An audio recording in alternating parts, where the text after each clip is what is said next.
We're going to go back and revisit how to solve proportions. Proportions are a version of a rational equation, and they're basically identified by having one fraction equal to another fraction. So in each one of these, we just see that we have a fraction equal to a fraction.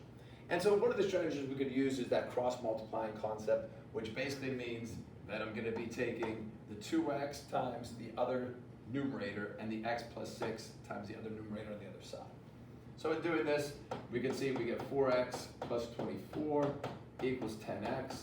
Now we're back into a comfort zone. We have an equation such that we have the ability to solve it using inverse operations or some of our other different solving strategies. So in this case, I'm going to go ahead and subtract 4 to both sides, get 6x. I get x equals 4.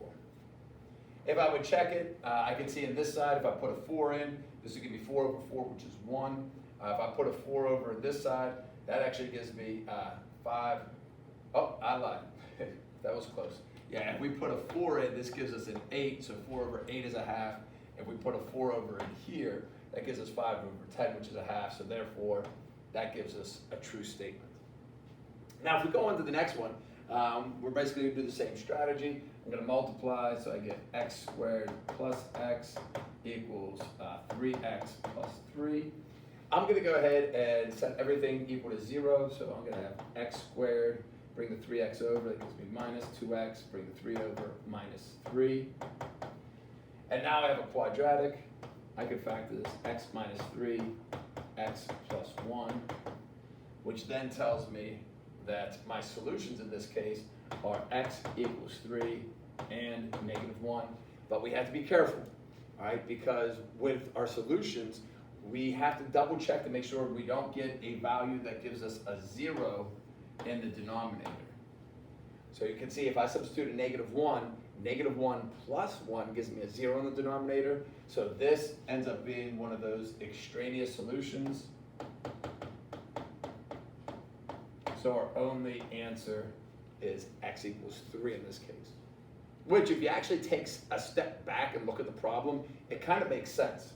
Because if you actually look at the problem, look here, the denominators are already the same. So that's something to look for as well. If the denominators are the same, well, the only way this statement can be true is if the numerators are the same. So therefore, x would have to equal 3. So sometimes that might happen with your proportion.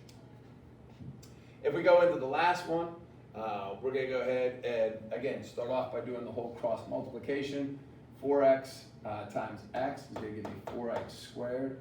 This is going to give me plus 16x, negative 16x, and then negative 64. You have to slide over a little bit. And then this would be equal to 4x squared plus 8x minus 32. So the nice thing is we could see that the 16x's are going to simplify. Plus, watch this, I got a 4x squared on the left. That will simplify with the 4x squared on the right. So this is going to result in a negative 64 equals 8x minus 32. Add 32, this will give me negative 32 equals 8x, or x equals negative 4. But again, be careful. Just don't assume that's the answer, because now if I actually look at this negative 4, that's going to give me a 0 in the denominator. So this does not actually work. So there would actually be no real solution to this problem. So in recap, when we're solving proportions, we're going to be utilizing the cross multiplication strategy. But not only do we want to be able to come up with a final value, just make sure you're checking to make sure that it's a legal value, if you would, meaning that it produces a number other than 0 in the denominator. If you get a 0, it's going to be an extraneous solution. It will not be one of the solutions we want to include.